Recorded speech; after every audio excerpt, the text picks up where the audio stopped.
وأحسن منك لم تر قط عيني وأجمل منك لم تلد النساء خلقت مبرأ من كل عيب خلقت مبرأ من كل عيب كأنك قد خلقت كما تشاء كتاب أنزلناه إليك مبارك ليدبروا آياته وليتذكر أولو الألباب۔ یہ کتاب برکت والی ہے جسے ہم نے آپ کی طرف نازل فرمایا ہے تاکہ دانش مند لوگ اس کی آیتوں میں غور و فکر کریں اور نصیحت حاصل کریں۔ اللہم صلی علی سیدنا محمد معدن الجود والکرم وآلہ وسلم۔ سامعین و ناظرین کرام، السلام علیکم ورحمۃ اللہ وبرکاتہ۔ سامعین کرام، سورہ حامیم سجدہ آیت نمبر 31 حصہ اول۔ آج کا موضوع، کیا ہم نے اللہ تعالیٰ سے جنت کا سودا کر لیا ہے؟ اس کے ساتھ سامعین کرام آج کے سبق کا آغاز کرتے ہیں۔ سب سے پہلے گزشتہ سبق کا اعادہ ہوگا۔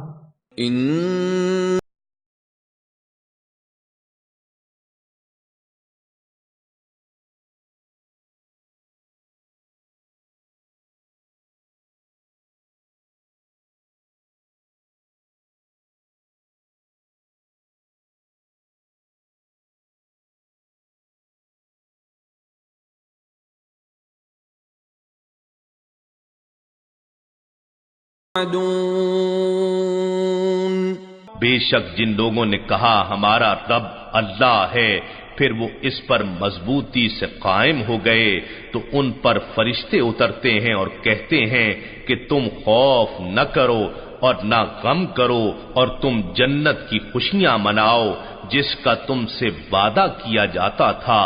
سامعین کرام، سورہ حامیم سجدہ آیت نمبر 31۔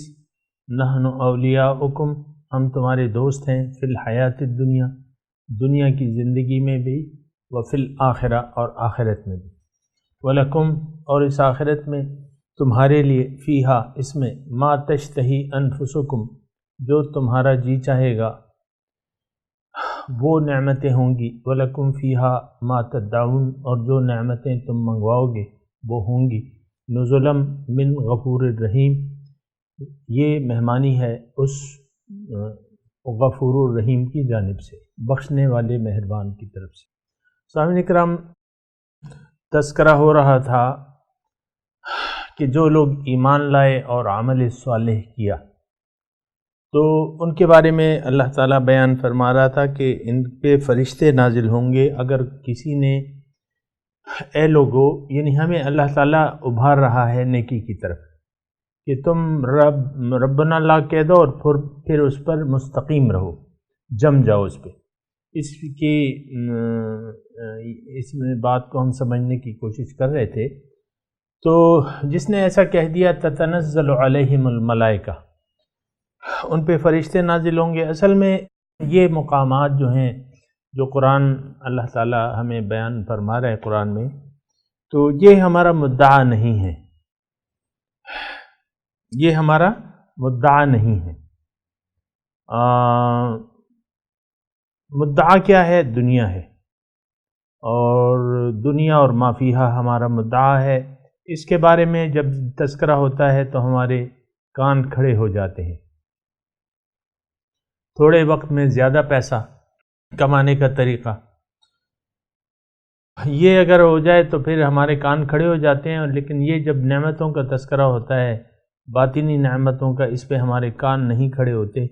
ہم سمجھتے ہیں کہ نہیں، یہ تو اول ہمارے لیے ہے نہیں، اور اگر ہیں بھی تو اتنی کوشش ہم نہیں کر سکتے۔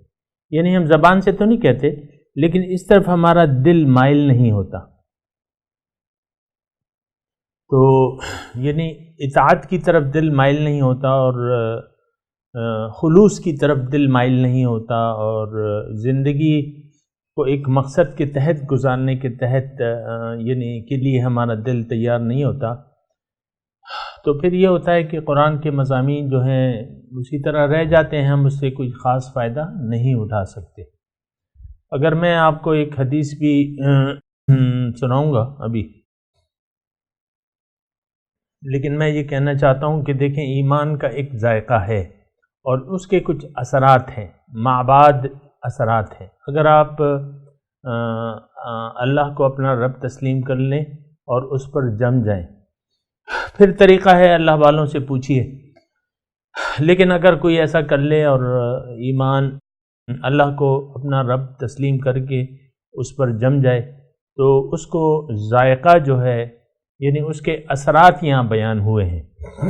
سامعین کرام، یعنی اس میں کوئی شک و شبے کی بات نہیں ہے. اللہ تعالیٰ جو فرما رہا ہے کہ اس میں کوئی شک و شبہ ہے یا ایسا نہیں ہوگا، یہ تو بالکل صاف ترجمہ، لفظی ترجمہ آپ پڑھ لیں تو آپ کو یعنی بالکل واضح ہے ترجمہ. ان الذین قالوا ربنا اللہ ثم استقاموا تتنزل علیہم الملائکہ. جو جنہوں نے کہا، اب جنہوں نے کہا کنہوں نے کہا؟ بھئی ہم انسانوں ہی کی بات ہو رہی ہے کہ رب ہمارا اللہ ہے اور اس پر استقامت اختیار کر لی کسی نے. تتنزل علیہم الملائکہ، ان پر فرشتے نازل ہوتے ہیں. اللہ تخافوا، اب یہ سارے جو ہیں اس کے اثرات ہیں، اس جملے کے اور استقامت کے اثرات ہیں. اب ہم اس تحقیق میں تو نہیں پڑھتے، یا یہ سوال تو کسی سے نہیں کرتے کہ بھئی ہم نے تو مانتے ہیں کہ رب ہمارا اللہ ہے اور جمے ہوئے ہیں، ہم پہ تو یہ اثرات نہیں آئے. یعنی کم از کم انسان پوچھ تو لے کسی سے. اللہ تعالیٰ کی آیات تو یعنی 1000% سچی ہیں، 1000% یا اس سے بھی زیادہ. اس سے زیادہ سچا کلام تو ہو نہیں سکتا. تو بس کیا ہے جو ہم نے کہہ دیا ہے کہ رب ہمارا اللہ ہے. اگر کوئی یہ سمجھتا ہے کہ بھئی یہ میں نے جملہ تو کہہ دیا اور پھر ایسے اثرات تو نہیں آ رہے، تو یہ ساری سوچنے کی بات ہے. لیکن جو حدیث ہے، میں آپ کو یہ کہہ رہا ہوں کہ ایمان کا ایک ذائقہ ہے.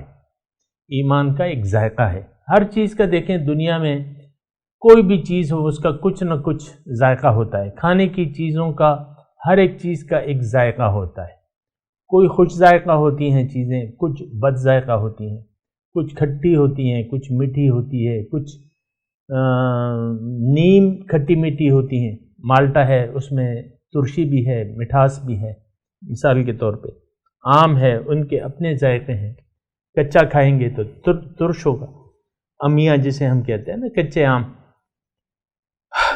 ہر چیز، سونف کا الگ ذائقہ ہے، الائچی کا الگ ذائقہ ہے، بڑی الائچی کا الگ ذائقہ ہے، زیرے کا الگ ذائقہ ہے، اور لونگ کا الگ ذائقہ ہے، مرچوں کا الگ ذائقہ ہے، چینی کا الگ ذائقہ ہے، گڑ کا الگ ذائقہ ہے. ہر چیز کا ذائقہ ہے. یہ ایمان کا ذائقہ جو ہمیں نہیں محسوس ہو رہا نا، تو اس کی وجہ کیا ہے؟ کیا واقعی اس کا کوئی ذائقہ نہیں سمجھ میں آتا انسان کو؟ ایسی بات نہیں ہے.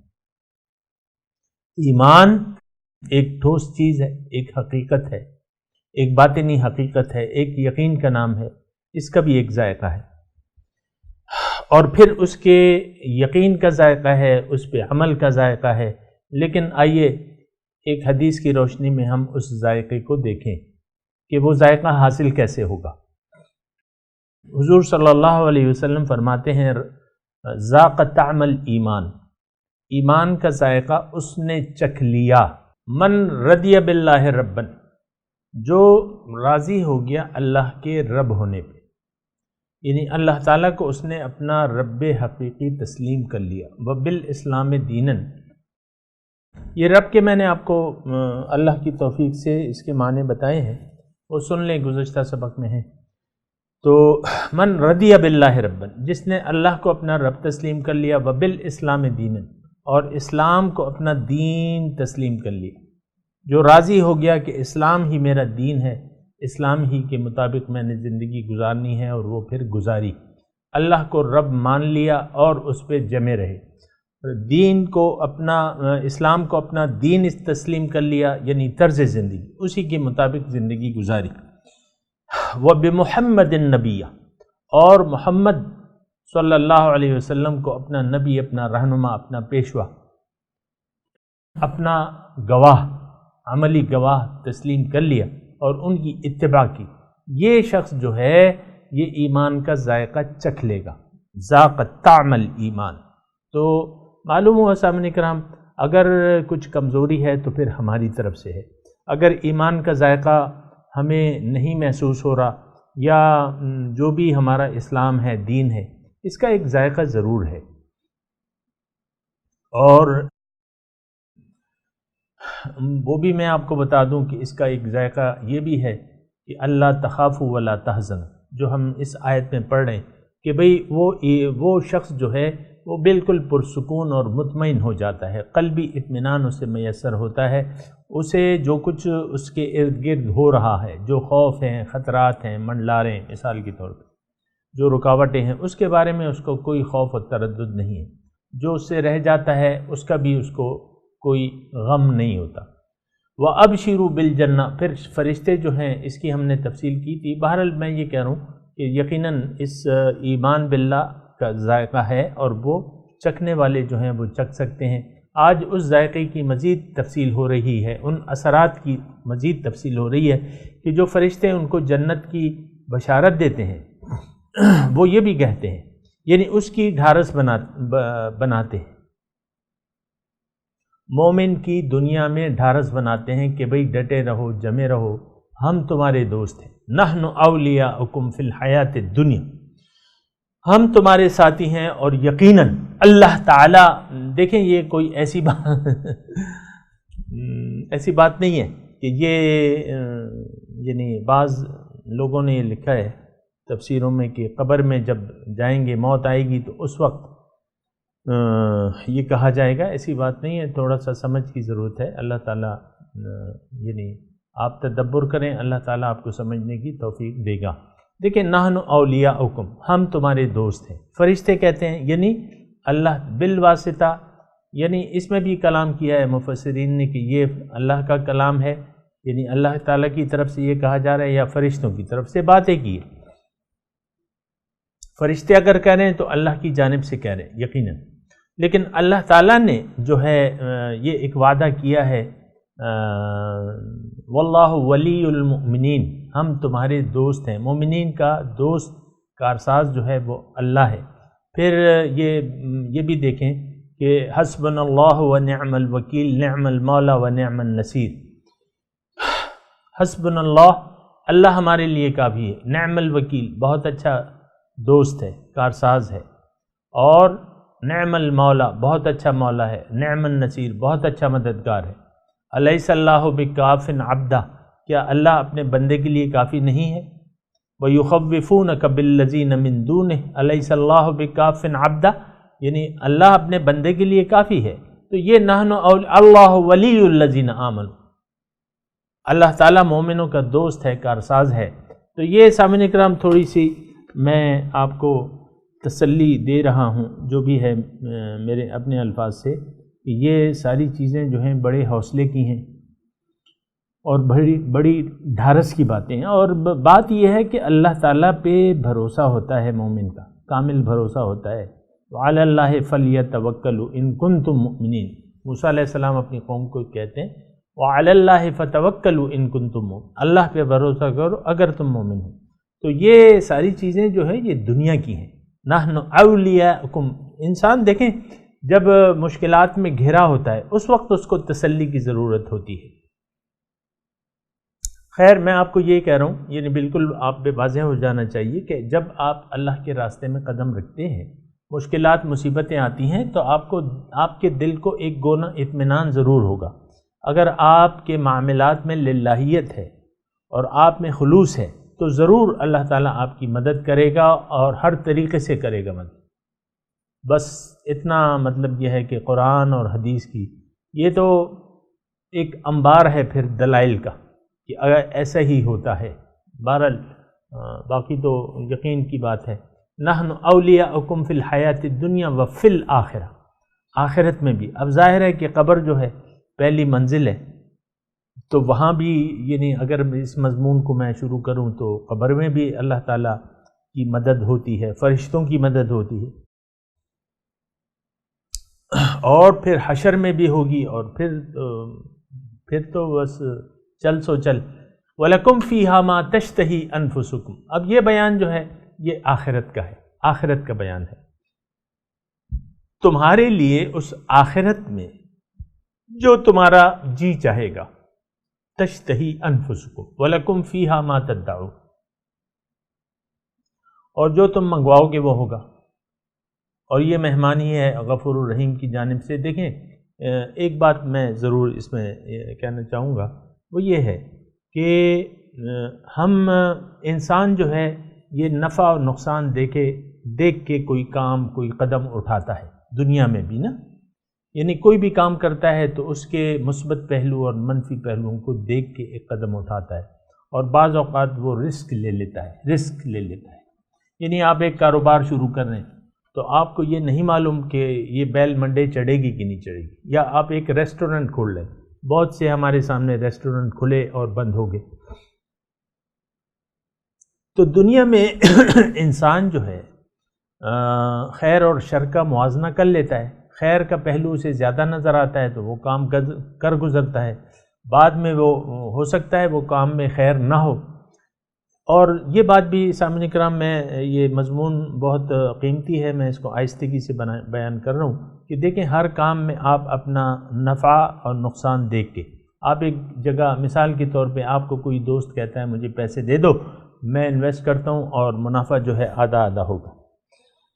اب اس میں یہ خدشات بھی ہیں کہ بھئی وہ دوست جو ہے بعد میں اس کی نیت بدل جائے، کاروبار چل جائے، آپ کو اپنے پیسے دے کے وہ کما لے پیسے، پھر آپ کو اپنے پیسے دے دے کہ بھئی کام نہیں چل رہا، کام ماٹھا ہے، اور آپ کو اپنے پیسے دے کے اپنا حصہ الگ کر لے. یہ بھی خطرہ ہوتا ہے کہ وہ سارے کے پیسے نہ ڈکار جائے گی، جو بھی آپ دیتے ہیں اس پہ قابض نہ ہو جائے، سرے سے منکری ہو جائے. اگر آپ کمزور ہیں تو پھر آپ اس سے لے بھی نہیں سکتے. یہ سارے خطرات ہوتے ہیں. یعنی ایک کام کرنے میں منفی مثبت دونوں پہلو ہوتے ہیں دنیا میں جو آپ کرتے ہیں. شادی آپ کر رہے ہیں، ہو سکتا ہے شادی آپ کی ناکام ہو، بیوی نے کچھ اور منصوبے بنائے ہوئے ہوں کہ میرا شوہر ایسا ہونا چاہیے، جب وہ آتی ہے تو اس کی توقعات پوری نہیں ہوتی، پھر وہ بدمزاج ہو جاتی ہے، لڑتی ہے، جھگڑتی ہے، تو آپ کی زندگی جو ہے وہ ایسی ہو جاتی ہے. یعنی عام لوگوں کی زندگی بے سکون ہو جاتی ہے. مومنوں کی تو زندگی ایسے نہیں ہوتی، وہ جو بھی ہو وہ مطمئن رہتے ہیں. لیکن یہ ہے کہ ایسا بھی ہوتا ہے. میں آپ ذرا توجہ کر رہے ہیں نا میری بات پہ کہ انسان خیر اور شر دونوں پہلوؤں کو دیکھتا ہے، اپنا فائدہ اور نقصان، پھر ایک قدم اٹھاتا ہے کہ جو چلو توکل. یہ جو اللہ تعالیٰ نے ہمیں یہاں بھجوایا ہے دنیا میں. اب میں اپنے مضمون کی طرف آتا ہوں. دنیا میں جو اللہ تعالیٰ نے بھجوایا یہ ایک سودا ہے، یہ ایک سودا ہے، اور اس میں ایک گارنٹی ہے اللہ تعالیٰ کی طرف سے کہ اگر تم یہ چیزیں مال و جان کا اختیار مجھے دے دو تو میں تمہیں گارنٹی دیتا ہوں جنت کی. ان اللہ اشتری من المؤمنین انفسهم واموالهم بان لهم الجنہ. اللہ تعالیٰ نے مومنوں سے خرید لیے، ان کے مال اور جان خرید لیے ہیں، عوض میں ان کو جنت ہے. دیکھیں اچھا اب یہ ایک چیز دیکھیں، بڑی یہ قیمتی بات ہے. ایک ہماری دنیا ہے، ایک آخرت ہے. دنیا میں ہم سے کچھ مطالبات ہو رہے ہیں کہ وَأَنِيبُوا إِلَىٰ رَبِّكُمْ وَأَسْلِمُوا لَهُ، کہ اپنے رب کی طرف رجوع کر لو اور اس کے سامنے سر جھکا دو.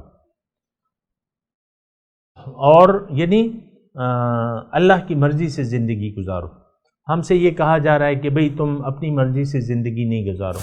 اب اپنی مرضی کو چھوڑ دینا، ترک مدعا آپ کر دیں گے، یعنی اپنی خواہشات کو اگر چھوڑ دیں گے، نفسانی خواہشات کو، اس میں بظاہر آپ کو نقصان کا پہلو نظر آتا ہے. یہ شیطان ایسا کرتا ہے کہ وہ فقر سے ڈراتا ہے، وَيَأْمُرُكُمْ بِالْفَحْشَاءِ، اور تمہیں بے حیائی کا حکم دیتا ہے. بے حیائی کیا؟ کہ اللہ کو ناراض کرو، اللہ کی نہ مانو. یہ شیطان ہمیں اکساتا ہے. پھر اسی طرح نفس امارہ جو ہے. تو ابتدائی طور پہ ہمیں اس میں کچھ خطرات نظر آتے ہیں. یا ایک آدمی کہتا ہے یار میں تو وہاں بیعت کر رہا ہوں، اور ایسا نہ کہ سارا مال میرا مرشد جو ہے سارا مال مجھ سے گھسیٹ لے یا مال مانگے اور میں قلاش رہ جاؤں۔ یعنی اگر وہ یہ دیکھیں شیطان ہے، تو اب یہ ہے نا کہ یا آپ، یہ میرا خود ایک تجربہ ہے، ایک دفعہ میں جا رہا تھا بس میں سفر کر رہا تھا مردان سے لاہور کا، وہاں میرا جو ساتھی تھا وہ اس سے میری گفتگو کوئی کسی بھی نقطے سے، تو میں نے اسے بتایا یہ وہی، تو اس نے کہا ہاں یہ سب کچھ تو ٹھیک ہے، لیکن یہ ہے کہ پھر اللہ تعالیٰ قربانیاں بھی مانگتا ہے اور عمل بھی مانگتا ہے، اور یہ ذرا مشکل ہے اور یہ اور وہ نا، تو یعنی وہ پھر تیار نہ ہوا۔ یعنی میں نے اسے نیکی کی دعوت دی، لیکن یہ ہے کہ وہ پھر پھسل گیا کہ نہیں اس میں تو ذرا یہ ہے، لینا دینا ہے، قربانی ہوگی اور یہ تو بہرحال یہ انسانی، یہ شیطان جو ہے وسوسے ڈالتا ہے۔ لیکن میں آپ کو یہ کہہ رہا ہوں، یا یہ سارا مضمون اگر آپ توجہ کریں، میں یہ وَلَكُمْ فِيهَا مَا تَشْتَهِي أَنفُسُكُمْ وَلَكُمْ فِيهَا مَا تَدَّعُونَ، اس کا ترجمہ آپ نے سنا نا کہ جو چاہو گے وہ ہوگا، جو منگواؤ گے وہ ہوگا۔ اب جنت ایک ایسی جگہ ہے کہ وہاں آپ کھلے ڈلے رہیں گے۔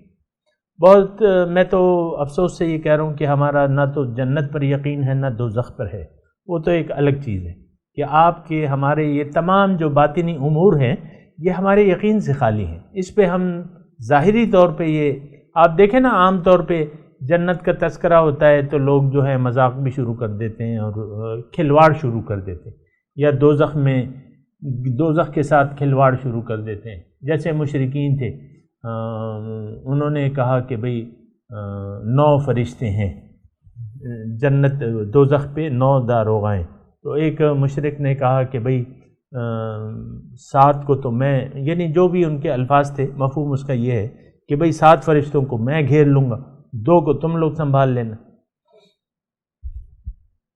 علیہا 19 8 فرشتے ہیں اس طرح نا، تو اس طرح کھلواڑ شروع کر دیتے ہیں ہماری یہ مروجہ زبان میں بھی، اور یہ عام دین کے بارے میں ہم نے ایک کھلواڑ سا بنا لیا ہے بہرحال۔ اور میں افسوس سے کہنا چاہتا ہوں، یعنی کہنا پڑتا ہے، بعض ہمارے دینی مدرسے بھی ہیں، اس میں بھی یہ طالب علموں نے انہوں نے بھی یہ الفاظ سے بعض کھلواڑ بنا لیتے ہیں، پڑھتے ہیں، ان کو حقیقت معلوم ہوتی نہیں ہے اور وہ بے ادبی کر جاتے ہیں۔ بہرحال سب لوگ تقریباً بے ادبی کے مرتکب ہوتے ہیں۔ ایک چیز کو نہ ماننا، ایک حقیقت کو نہ ماننا بجائے خود ایک بڑی بے ادبی ہے سامنے کرا۔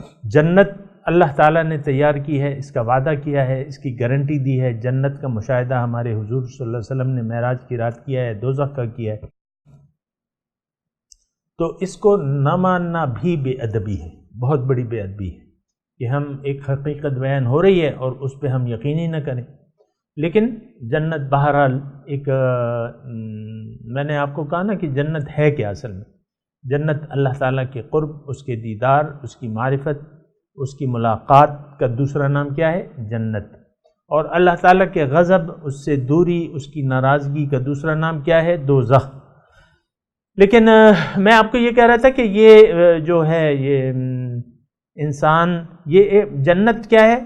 لکم فیہا ما تشتہی انفسکم ولکم فیہا ما تدعون، جو تم چاہو گے، جو منگواؤ گے، وہ سب کچھ ہوگا۔ یعنی ایک بہت پر آسائش جگہ ہے، یعنی اس کا بیان نہیں ہو سکتا۔ جنت میں اللہ تعالیٰ نے فرمایا ایسی نعمتیں میں نے تیار کر رکھی ہیں جو نہ کسی کانوں نے سنی، نہ کسی آنکھوں نے دیکھی، نہ کسی کے دل میں اس کا خطرہ بھی گزرا ہو۔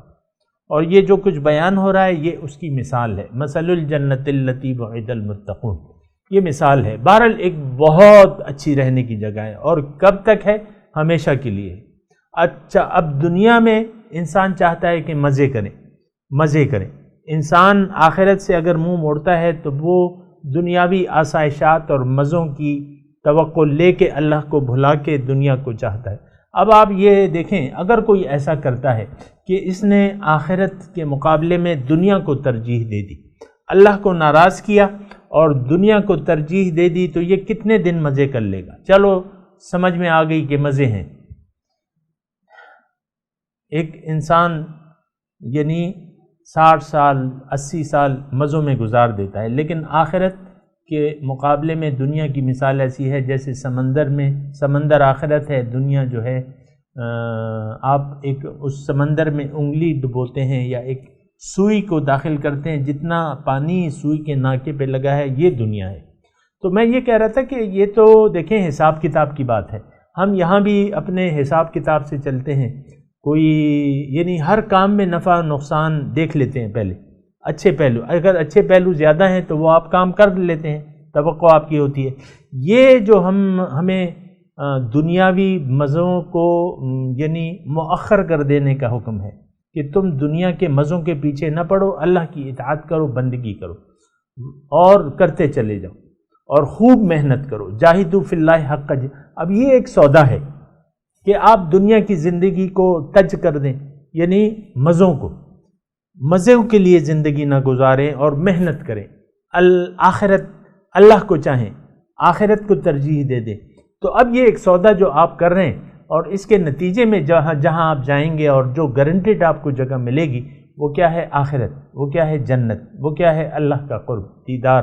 اور یہ جو مزے ہیں اس کا بیان نہیں ہو سکتا، لیکن ابھی میرے پاس وقت بھی تھوڑا ہے، ہو سکے تو انشاءاللہ تھوڑا میں تذکرہ بھی کر دوں گا، لیکن یہ ہے کہ یہ ایک سودا ہے، تو آپ اس کو، یہ بہت منافع بخش سودا ہے۔ اگر ہم دنیا کو مقصود نہ بنائیں، آخرت اللہ کو منزل بنا لیں اور آخرت کے لیے محنت کریں، للہیت لیں اپنی اور اللہ کے سامنے سر جھکا دیں، تو یہ ایک بہت منافع بخش سودا ہے، بہت منافع بخش۔ اس سے کیا ہوگا؟ دنیا بھی آپ کی اچھی گزرے گی۔ یہ دیکھیں شیطان دھوکہ دیتا ہے، دنیا بھی للذین احسنوا فی ہذہ الدنیا حسنہ، جو نیکوکار ہیں ان کے لیے دنیا میں بھی بھلائی ہے، ولا اجر الآخرت خیر، آخرت کا اجر تو بہت بہتر ہے۔ بہرحال یہ دیکھیں تھوڑا سا آپ کو اللہ تعالیٰ نے حریص بنایا ہے، مفاد پرست بنایا ہے، آپ مفاد پرست بن جائیں، لالچ کریں، جنت کی لالچ کریں، اللہ کی رضا کی اس کی لالچ کریں، اس کے لیے حریص بن جائیں، اللہ کی رضا کے لیے۔ تو یہ ہے کہ یہ ایک سودا ہے جو گارنٹیڈ، اس میں کامیابی ہے صاحب نکلا۔ اب شروع دنیا ہی میں آپ کو بشارت ملے گی۔ بہرحال میں تلاوت کرتا ہوں، میرے ساتھ دہرائیے، اعوذ باللہ من الشیطان الرجیم، بسم اللہ الرحمن الرحیم، نحن اولیاؤکم فی الحیاة الدنیا وفی الآخرہ وَلَكُمْ فِيهَا مَا تَشْتَهِي أَنفُسُكُمْ وَلَكُمْ فِيهَا مَا تَدَّعُونَ نُزُلًا مِّن غَفُورٍ رَّحِيمٍ۔ اب ان آیت کا ترجمہ سنا دیں، نحن اولیاؤکم فی الحیاۃ الدنیا وفی الآخرہ، ہم تمہارے دوست ہیں دنیا میں بھی اور آخرت میں بھی، وَلَكُمْ فِيهَا مَا تَشْتَهِي انفسکم، اور آخرت میں وہ ہوگا جو تم چاہو گے، وَلَكُمْ فِيهَا مَا تَدَّعُونَ، جو منگواؤ گے وہ ہوگا، نُزُلًا مِّن غفور الرحیم، مہمانی ہے غفور الرحیم کی جانب سے۔ سامعین اکرام، اب ان آیت کی تلاوت اور ترجمہ۔ نحن أولياؤكم في الحياة الدنيا وفي الآخرة ولكم فيها ما تشتهي أنفسكم ولكم